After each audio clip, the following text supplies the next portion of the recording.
ಎಲ್ಲರಿಗೂ ನಮಸ್ತೆ. Welcome to my YouTube channel. ಇವತ್ತು ನಾವು ಒನ್ ಡೇ ಟ್ರಿಪ್ ಅನ್ನೋ ಥರಕ್ಕೆ ಮಕರ ಸಂಕ್ರಾಂತಿ ಹಬ್ಬದ ಪ್ರಯುಕ್ತ ಹೊರಗಡೆ ಬಂದಿದ್ದೀವಿ. ನಾವು ಎಲ್ಲಿಗೆ ಬಂದಿದ್ದೀವಿ ಏನು ಅಂತ ಡೀಟೇಲಿಂಗಾಗಿ ಹೇಳ್ತೀನಿ. ಅದಕ್ಕಿಂತ ಮುಂಚೆ ಯಾರೆಲ್ಲ ನನ್ನ ಚಾನಲ್ನ ಸಬ್ಸ್ಕ್ರೈಬ್ ಆಗಿಲ್ಲೋ ಸೊ ಪ್ಲೀಸ್ ನನ್ನ ಚಾನಲ್ನ ಸಬ್ಸ್ಕ್ರೈಬ್ ಮಾಡಿ. ಇವತ್ತು ನಾವು ಬೆಳಿಗ್ಗೆ ಟಿಫನ್ ಮಾಡಿಕೊಂಡು ಹೊರಡ್ತಾ ಇರೋದು ಬನ್ನೇರುಘಟ್ಟಕ್ಕೆ, ಅಂದರೆ ಬನ್ನೇರುಘಟ್ಟ ನ್ಯಾಷನಲ್ ಪಾರ್ಕ್ಗೆ. ಸೊ ನಾವಿಲ್ಲಿ ಹೋಗ್ತಾ ದಾರಿಯಲ್ಲಿ ಶ್ರೀ ಚಂಪಕ ಸ್ವಾಮಿ ದೇವಸ್ಥಾನನ ನೋಡಿಕೊಂಡು ಬನ್ನೇರುಘಟ್ಟದಲ್ಲಿರೋ ಬಟರ್ಫ್ಲೈ ಪಾರ್ಕಿಗೆ ಹೊರಟಿದ್ದೀವಿ. ಸೊ ಈಗ ದೇವಸ್ಥಾನ ಬರ್ತಾ ಇದೆ ನೋಡಿ. ಈ ದೇವಸ್ಥಾನನ ನೀವು ಜಿ ಕನ್ನಡದಲ್ಲಿ ಬರೋ ಲಕ್ಷ್ಮೀ ನಿವಾಸ ಸೀರಿಯಲಲ್ಲಿ ನೋಡಿರ್ತೀರ. ಸೊ ಲಕ್ಷ್ಮೀ ನಿವಾಸ ಸೀರಿಯಲಲ್ಲಿ ತುಂಬ ಸಲ ಈ ದೇವಸ್ಥಾನನ ತೋರಿಸಿದ್ದಾರೆ. ಕೆಲವೊಂದು ಟೈಮ್ ಸೀರಿಯಲಲ್ಲಿ ತೋರಿಸೋ ದೇವಸ್ಥಾನಗಳನ್ನ ನಾವು ಹೊರಗಡೆ ಎಲ್ಲಾದರೂ ನೋಡಬೇಕು ಅಂದರೆ ಅದು ಕಂಪ್ಲೀಟಾಗಿ ದೇವಸ್ಥಾನ ನೇಮ್ನ ತೋರಿಸಿರಲ್ಲ ಟಿ ವಿಯಲ್ಲಿ. ಸೊ ನಾವು ಅದನ್ನು ಸರ್ಚ್ ಮಾಡ್ತಾ ಇದ್ರೂ ಗೊತ್ತಾಗಲ್ಲ. ಬಟ್ ಅನ್ಎಕ್ಸ್ಪೆಕ್ಟೆಡ್ ಆಗಿ ಇವತ್ತು ನಾವು ಆ ದೇವಸ್ಥಾನಕ್ಕೆ ಬಂದಿದ್ದೀವಿ. ಫಸ್ಟ್ ಟೈಮ್ ಈ ದೇವಸ್ಥಾನಕ್ಕೆ ಬಂದಿರೋದು, ಅದು ಹಬ್ಬದ ಟೈಮಲ್ಲಿ ಬಂದಿರೋದ್ರಿಂದ ತುಂಬ ಖುಷಿ ಆಗ್ತಾ ಇದೆ. ಈ ದೇವಸ್ಥಾನ ಇಲ್ಲಿ ಕೆಳಗಡೆ ಒಂದು ದೇವಸ್ಥಾನ ಇದೆ, ಹಾಗೆ ಒಂದು ಸೈಡಲ್ಲಿ ಒಂದು ರೂಟ್ ಬರುತ್ತೆ. ಸೊ ಅದು ಬೆಟ್ಟದ ಮೇಲೆ ಒಂದು ದೇವಸ್ಥಾನ ಇದೆ, ಲಕ್ಷ್ಮೀನಾರಾಯಣ ಸ್ವಾಮಿ ದೇವಸ್ಥಾನ. ಸೊ ಆ ದೇವಸ್ಥಾನಕ್ಕೆ ನೀವು ವಿಸಿಟ್ ಮಾಡಬೇಕು ಅಂದರೆ ಸಾಯಂಕಾಲದ ಹೊತ್ತಾದರೆ ಬೆಟ್ಟದ ಮೇಲೆ ಹತ್ತೋದ್ರಿಂದ ಅಷ್ಟು ಬಿಸಿಲು ಅನಿಸೋದಿಲ್ಲ. ಸೊ ಸಾಯಂಕಾಲದ ಹೊತ್ತು ವಿಸಿಟ್ ಮಾಡ್ಬೋದು. ಮಧ್ಯಾಹ್ನದ ಹೊತ್ತು ಹೋಗಿದ್ರಿಂದ ಸೊ ನಾವು ಆ ದೇವಸ್ಥಾನನ ವಿಸಿಟ್ ಮಾಡಲಿಲ್ಲ. ಇಲ್ಲಿ ಕೆಳಗಡೆ ಅಷ್ಟೇ ದೇವಸ್ಥಾನನ ನೋಡಿದ್ವಿ. ಈ ದೇವಸ್ಥಾನದಲ್ಲಿ ಶನಿವಾರ, ಭಾನುವಾರ ಹಾಗೆ ಅಮಾವಾಸ್ಯೆ ದಿನ ಮತ್ತು ಫೆಸ್ಟಿವಲ್ ಟೈಮಲ್ಲಿ ಮಾತ್ರ, ಇದು ಹಬ್ಬಗಳ ಟೈಮಲ್ಲಿ ಮಾತ್ರ ಇದು ದೇವಸ್ಥಾನ ಫುಲ್ ಡೇ ಓಪನ್ ಇರುತ್ತೆ. ಬೇರೆ ಟೈಮಲ್ಲಿ ಮಧ್ಯಾಹ್ನ 1 ಗಂಟೆ ಕ್ಲೋಸ್ ಆಗಿ ಮತ್ತೆ 4 ಗಂಟೆಗೆ, ಸಂಜೆ 4 ಗಂಟೆಗೆ ಮತ್ತೆ ದೇವಸ್ಥಾನ ಓಪನ್ ಆಗುತ್ತೆ. 8 ಗಂಟೆವರೆಗೂ ಓಪನ್ ಇರುತ್ತೆ ದೇವಸ್ಥಾನ. ಇದು ನೀವು ನೋಡ್ತಾ ಇರ್ಬೋದು, ಇದು ತುಂಬ ಹಳೆಯ ದೇವಸ್ಥಾನ ಆಗಿದೆ. ಹಬ್ಬದ ಪ್ರಯುಕ್ತ ತುಂಬ ಜನ ಬಂದಿದ್ದರು. ಎಲ್ಲ ಕಡೆಗೂ ದೇವಸ್ಥಾನ ರಶ್ ಇರುತ್ತೆ ಅಂದ್ಬಿಟ್ಟು ಸಿಟಿ ಒಳಗೆ ಬೇಡ, ಸಿಟಿಯಿಂದ ಹೊರಗಡೆ ಯಾವ್ದಾದ್ರು ದೇವಸ್ಥಾನಕ್ಕೆ ಹೋಗೋಣ ಅಂತ ಈ ದೇವಸ್ಥಾನಕ್ಕೆ ಬಂದ್ವಿ. ಆದ್ರೂ ಈ ದೇವಸ್ಥಾನದಲ್ಲೂ ಕೂಡ ತುಂಬಾ ರಶ್ ಇತ್ತು. ದೇವಸ್ಥಾನದ ದರ್ಶನ ಎಲ್ಲ ಮುಗಿಸ್ಕೊಂಡು ಸೊ ನಾವು ಬನ್ನೇರುಘಟ್ಟ ಹತ್ರ ಇರೋ ಎಲಿಫೆಂಟ್ ಪಾರ್ಕಿಗೆ ಹೋಗೋಣ ಅಂತ ಪ್ಲ್ಯಾನ್ ಮಾಡಿದ್ವಿ. ಸೊ ಎಲಿಫೆಂಟ್ ಪಾರ್ಕಿಗೆ ಹೋಗೋದಕ್ಕೆ ಚಂಪಕದಮ್ಮ ದೇವಸ್ಥಾನದಿಂದ ಬೇರೆ ರೂಟ್ ತೋರಿಸುತ್ತೆ, ಬ್ಯಾಕ್ ಸೈಡ್ ಒಂದು ರೂಟ್ ತೋರಿಸುತ್ತೆ. ಸೊ ಆ ರೂಟಲ್ಲಿ ಹೋದರೆ ನಿಮಗೆ ರೂಟ್ ತಪ್ಪು ತೋರಿಸುತ್ತೆ ಗೂಗಲ್ ಮ್ಯಾಪಲ್ಲಿ. ಸೊ ಆ ರೂಟಲ್ಲಿ ಹೋಗಬೇಡಿ. ಅದು ತೋರಿಸೋದೇನು, ಎಲಿಫೆಂಟ್ ಪಾರ್ಕು ಅದೆಲ್ಲದು ಇರೋದು ನಿಮಗೆ ಸಫಾರಿಯಲ್ಲಿ, ಅಂದರೆ ಬನ್ನೇರುಘಟ್ಟ ಝೂ ಅಲ್ಲಿರೋ ಸಫಾರಿಗೆ ಹೋಗ್ತಿರಲ್ವ, ಸೊ ಅದರಲ್ಲಿ ಅದು ಇನ್ಕ್ಲೂಡ್ ಇರುತ್ತೆ. ಸೊ ನೀವು ಅದು ಬೇರೆ ಪ್ಲೇಸ್ ಅಂದ್ಕೊಂಡು ಮಿಸ್ ಆಗಿ ಹೋಗಬೇಡಿ ಅಂತ ಸಜೆಸ್ಟ್ ಮಾಡ್ತೀನಿ. ಸೊ ಈಗ ನಾವು ಬನ್ನೇರುಘಟ್ಟ ಝೂ ಒಳಗೆ ಪಾರ್ಕಿಂಗ್ ಮಾಡಿ ಊಟ ಮಾಡೋಣ ಅಂತ ಕೂತಿದ್ದೀವಿ. ಇಲ್ಲಿ ಪಾರ್ಕಿಂಗ್ ಮಾಡಿದಾದ್ಮೇಲೆ ಸೊ ನಾವು ಮನೆಯಿಂದ ಎಲ್ಲ ಊಟ ತೊಗೊಂಡು ಬಂದಿದ್ವಿ, ಅದನ್ನೆಲ್ಲ ಊಟ ಮಾಡ್ತಾಯಿದ್ವಿ. ಸಜ್ಜೆ ರೊಟ್ಟಿ, ಪಾಯಸ, ಕೋಸಂಬರಿ, ಚಟ್ನಿ ಪುಡಿ, ಕಡಲೆ ಬೀಜದ ಹೋಳಿಗೆ, ಸ್ವೀಟು, ಹೀಗೆಲ್ಲ ಊಟನ ಹೊರಗಡೆ ತಂದು ಊಟ ಮಾಡೋದು ಅಂದರೆ ಮಕ್ಳಿಗೆ ತುಂಬ ಇಷ್ಟ ಆಗುತ್ತೆ. ಸೊ ಅದಕ್ಕೆ ಹೊರಗಡೆ ಊಟ ತೊಗೊಂಡು ಬಂದು ಊಟ ಮಾಡ್ತಾಯಿದ್ವಿ. ನಾವು ಊಟನೆಲ್ಲ ಮುಗಿಸ್ಕೊಂಡು ಮತ್ತೆ ಬಟರ್ಫ್ಲೈ ಪಾರ್ಕಿಗೆ ಹೋಗ್ತಾ ಇದ್ವಿ. ಇಲ್ಲಿ ನೀವೇನು ಪಾರ್ಕ್ ಮಾಡಿರ್ತೀರಲ್ವ, ಬನ್ನೇರುಘಟ್ಟ ಝೂ ಒಳಗಡೆ ಪಾರ್ಕ್ ಮಾಡಿರ್ತೀರಲ್ಲ, ಸೊ ಅದರಿಂದನೇ ನಿಮಗೆ ಬಟರ್ಫ್ಲೈ ಪಾರ್ಕಿಗೆ ರೂಟ್ ಬರುತ್ತೆ. ಸೊ ನಿಮಗಿಲ್ಲಿ 50 ರೂಪೀಸ್ ಆ ಥರ ಚಾರ್ಜ್ ಮಾಡ್ತಾರೆ ದೊಡ್ಡವ್ರಿಗೆ. ಮಕ್ಕಳಿಗೆ ಅಂದರೆ 5 ಇಯರ್ಸ್ ಮೇಲ್ಪಟ್ಟವ್ರ ಮಕ್ಕಳಿಗೆ 30 ರೂಪೀಸ್ ಅಂತ ಚಾರ್ಜ್ ಮಾಡ್ತಾರೆ ಪರ್ ಹೆಡ್ಡು.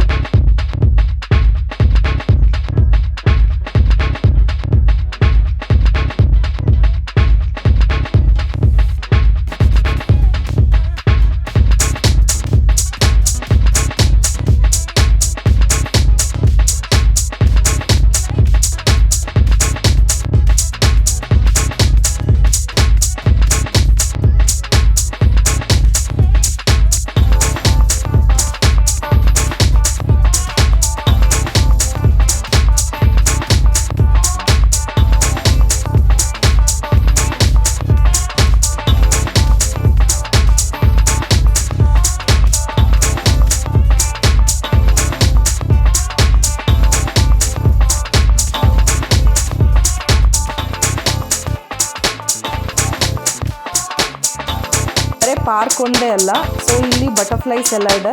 ಸೊ ಇದನ್ನು ನರ್ಸರಿ ಥರ ಮಾಡಿದ್ದಾರೆ, ಕ್ಲೋಸ್ಡ್ ಆಗಿದೆ. ಹೊರಗಡೆಯಿಂದ ಚಿಟ್ಟೆ ಥರ ಎಲ್ಲ ಡಿಸೈನಾಗಿ ಮಾಡಿದ್ದಾರೆ. ಸೊ ಡೋರ್ ಓಪನ್ ಮಾಡಿ ಒಳಗಡೆ ಹೋದರೆ ಸೊ ನಿಮಗೆ ಯಾವ್ಯಾವ ಥರ ಬಟರ್ಫ್ಲೈಸ್ ಇರುತ್ತೆ ಅನ್ನೋ ಮಾಹಿತಿ ಎಲ್ಲ ಅಲ್ಲೇ ಬೋರ್ಡ್ಗಳಲ್ಲೆಲ್ಲ ಬರೆದಿರ್ತಾರೆ. ಸೊ ಯಾವ್ಯಾವ ಥರ ಬಟರ್ಫ್ಲೈಸ್ ಇದೆ ಅಲ್ಲಿ, ಅನ್ನೋದೆಲ್ಲ. ಮತ್ತು ನೀವು ಇಲ್ಲೆಲ್ಲ ಮೇಲ್ ನೋಡ್ತಾ ಇರ್ಬೋದು. ಸೊ ಆ ಮಡಿಕೆನೆಲ್ಲ ಇಟ್ಟಿದ್ದಾರೆ. ಮೇ ಬಿ ಅದು ಗೂಡು ಥರ ಏನಾದರೂ ಇಟ್ಟಿರ್ಬೋದು ಚಿಟ್ಟೆಗಳಿಗೆ.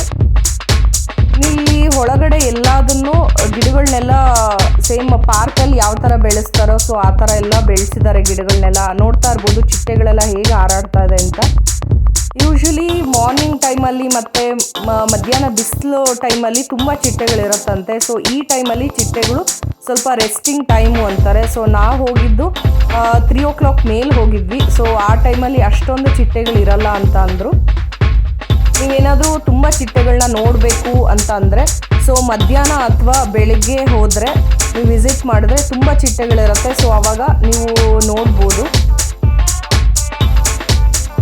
ಇಲ್ಲಿ ನಿಮಗೆ ಯಾವ್ಯಾವ ಥರ ಚಿಟ್ಟೆಗಳಿರುತ್ತೆ ಅದ್ರ ಬಗ್ಗೆ ಎಲ್ಲ ಅಲ್ಲಲ್ಲೇ ಬೋರ್ಡ್ಗಳಲ್ಲೆಲ್ಲ ಬರೆದಿರ್ತಾರೆ. ಸೊ ನೀವು ಅದನ್ನು ನೋಡಬಹುದು. ಮಕ್ಕಳಿಗೂ ಸಹ ಈ ಥರ ಚಿಟ್ಟೆಗಳನ್ನೆಲ್ಲ ನಾವು ಹೊರಗಡೆ ಎಲ್ಲೂ ತೋರ್ಸೋಕ್ಕಾಗಲ್ಲ. ಈಗಿನ ಕಾಲದಲ್ಲಂತೂ ಬೆಂಗಳೂರು ಟೌನ್ನಲ್ಲಿ ನಾವಿದ್ದೀವಿ ಅಂದರೆ ಅಷ್ಟಾಗಿ ಮಕ್ಕಳಿಗೆ ಚಿಟ್ಟೆಗಳನ್ನೆಲ್ಲ ತೋರ್ಸೋಕ್ಕಾಗಲ್ಲ.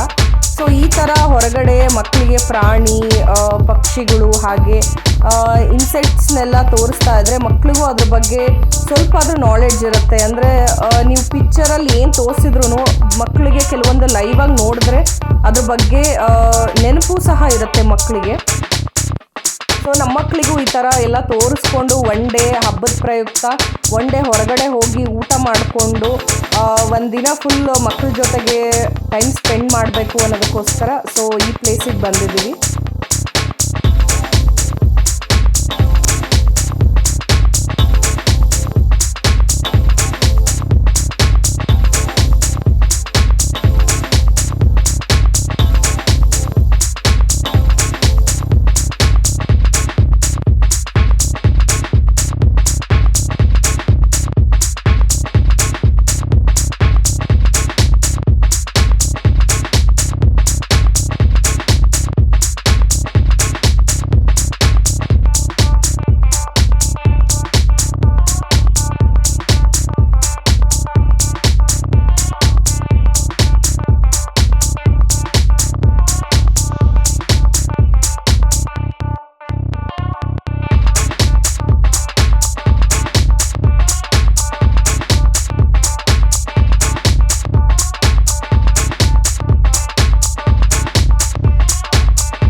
ನಾವು ಬಟರ್ಫ್ಲೈನೆಲ್ಲ ನೋಡಿಕೊಂಡು ಹಾಗೆ ಮುಂದೆ ಬಂದರೆ ಇಲ್ಲಿ ಒಂದು ಮ್ಯೂಸಿಯಂ ಇದೆ. ಸೊ ಮ್ಯೂಸಿಯಮ್ಗೆ ಎಂಟ್ರಿ ಆಗಬೇಕಾದ್ರೆ ಇದು ಕಂಪ್ಲೀಟಾಗಿ ಬಟರ್ಫ್ಲೈ ಮ್ಯೂಸಿಯಂ ಆಗಿರುತ್ತೆ.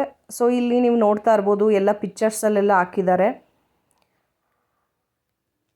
ಬಟರ್ಫ್ಲೈಸಲ್ಲಿ ಯಾವ್ಯಾವ ಥರ ಬಟರ್ಫ್ಲೈಸ್ ಇದೆ, ಸೊ ಅದು ಯಾವ್ಯಾವ ಥರ ಕಲರ್ಸ್ ಇರುವಂಥ ಬಟರ್ಫ್ಲೈ ಅಥವಾ ಅದರ ಫೀಚರ್ಸ್ ಏನು, ಅದ್ರ ಡಿಫ್ರೆಂಟ್ ಹೆಸರುಗಳಿರುತ್ತೆ ಬಟರ್ಫ್ಲೈಸಿಂದು. ಸೊ ಅದ್ರದ್ದು ಎಲ್ಲದು ಮಾಹಿತಿ ಕಂಪ್ಲೀಟಾಗಿ ಇಲ್ಲಿ ಕೊಟ್ಟಿದ್ದಾರೆ ನೋಡಿ.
ಕಿಡ್ಸ್ ಪ್ಲೇ ಏರಿಯಾ ಇರುತ್ತೆ. ಸೊ ಅದನ್ನು ಬಿಟ್ಟರೆ ಅದು ಅಷ್ಟು ಚೆನ್ನಾಗಿಲ್ಲ, ಒಳ್ಳೆ ಕ್ವಾಲಿಟಿ ಇಲ್ಲ. ಸೊ ಹೊರಗಡೆ ಬಂದರೆ ನಿಮಗೆ ಬನ್ನೇರುಘಟ್ಟ ಝೂ ಪಾರ್ಕಿಂಗ್ ಏನಿರುತ್ತೆ, ಪಾರ್ಕಿಂಗ್ ಏರಿಯಾಗೆ ನಿಯರ್ ಇದೆ ಇದು. ಸೊ ಕಿಡ್ಸ್ ಪ್ಲೇ ಏರಿಯಾ ಇದು ತುಂಬ ಚೆನ್ನಾಗಿದೆ. ಸೊ ಮಕ್ಕಳನ್ನೆಲ್ಲ ಆಟ ಆಡಿಸ್ಕೊಂಡು ಝೂ ಎಲ್ಲ ನೋಡಿದ್ದಾದಮೇಲೆ ಮಕ್ಕಳನ್ನೆಲ್ಲ ಆಟ ಆಡಿಸ್ಕೊಂಡು ಹೋಗೋದಕ್ಕೆ ತುಂಬಾ ಚೆನ್ನಾಗಿದೆ. ಸೊ ಒನ್ ಡೇ ನಾವೆಲ್ಲಾದರೂ ಟೈಮ್ ಸ್ಪೆಂಡ್ ಮಾಡ್ತೀವಿ ಬೆಂಗಳೂರಲ್ಲಿ ಅಂದರೆ ಬನ್ನೇರುಘಟ್ಟಕ್ಕೆ ಬಂದರೆ ನೀವು ಬನ್ನೇರುಘಟ್ಟ ಝೂ ಹೋಗ್ಬೋದು, ಬಟರ್ಫ್ಲೈ ಪಾರ್ಕಿಗೆ ಹೋಗ್ಬೋದು. ಹಾಗೆ ಅಲ್ಲಿ ಹತ್ರದಲ್ಲೇ ಚಂಪಕಧಾಮ ದೇವಸ್ಥಾನ ಇದೆ. ಸೊ ದೇವಸ್ಥಾನನೂ ವಿಸಿಟ್ ಮಾಡ್ಬೋದು. ಮಕ್ಕಳಿದ್ರೆ ಈ ಥರ ಮಕ್ಕಳನ್ನ ಆಟ ಆಡಿಸ್ಕೊಂಡು one day full time spend ಮಾಡ್ಬೋದು. ಬಟ್ ಇಲ್ಲಿ ಒಂದು ಡಿಸ್ಅಡ್ವಾಂಟೇಜ್ ಏನಂದರೆ ಅಂಥ ಚೆನ್ನಾಗಿರೋ ಹೋಟೆಲ್ಸ್ ಯಾವುದೂ ಇಲ್ಲ ಇಲ್ಲಿ. ಸೊ ನೀವು ಬೆಟರ್ ಅಂದರೆ ಊಟ ಕಟ್ಕೊಂಡು ಬಂದರೆ ಊಟ ಮಾಡ್ಬೋದು, ಇಲ್ಲ ಅಂದರೆ ಇಲ್ಲಿ ತುಂಬ ಕಮ್ಮಿ ಹೋಟೆಲ್ಸ್ ಇರೋದು ಇಲ್ಲೆಲ್ಲ ನಿಯರ್ ಬೈ. ಸೊ ಅದಕ್ಕೋಸ್ಕರ ಬೆಟರ್ ನಾವು ಇಷ್ಟು ಸಲ ವಿಸಿಟ್ ಮಾಡಿದ್ರು ಸೊ ನಾವು ಊಟ ಕಟ್ಕೊಂಡು ಬಂದು ಇಲ್ಲಿ ಗಿಡ ಮರಗಳ ಮಧ್ಯದಲ್ಲಿ ಸೊ ನೀವೇನು ಪಾರ್ಕಿಂಗ್ ಮಾಡಿರ್ತೀರ ಸೊ ಅಲ್ಲೇ ಊಟ ಮಾಡ್ಕೋಬೋದು, ಏನೂ ತೊಂದರೆ ಇಲ್ಲ. ನಾವು ಸಂಕ್ರಾಂತಿ ಹಬ್ಬದ ಪ್ರಯುಕ್ತ ಸೊ ಈ ಥರ ಒನ್ ಡೇ ಔಟಿಂಗ್ ಬಂದು ಊಟ ಮಾಡಿಕೊಂಡು ಮಕ್ಕಳನ್ನ ಆಟ ಆಡಿಸ್ಕೊಂಡು ದೇವಸ್ಥಾನಕ್ಕೆ ವಿಸಿಟ್ ಮಾಡಿಕೊಂಡು ಹೋಗ್ತಾ ಇದ್ದೀವಿ. ಸೊ ನೀವೆಲ್ಲ ಯಾವ ಥರ ಹಬ್ಬನ ಸೆಲೆಬ್ರೇಷನ್ ಮಾಡಿದ್ರಿ ಅಂತ ಅಂದ್ಬಿಟ್ಟು ಕಮೆಂಟ್ ಮಾಡಿ. ನಿಮಗೆ ಈ ವಿಡಿಯೋ ಇಷ್ಟ ಆಗಿದರೆ ಪ್ಲೀಸ್ ಲೈಕ್ ಮಾಡಿ, ಶೇರ್ ಮಾಡಿ, ಹಾಗೆ ಸಬ್ಸ್ಕ್ರೈಬ್ ಮಾಡೋದನ್ನ ಮರಿಬೇಡಿ. Thank you.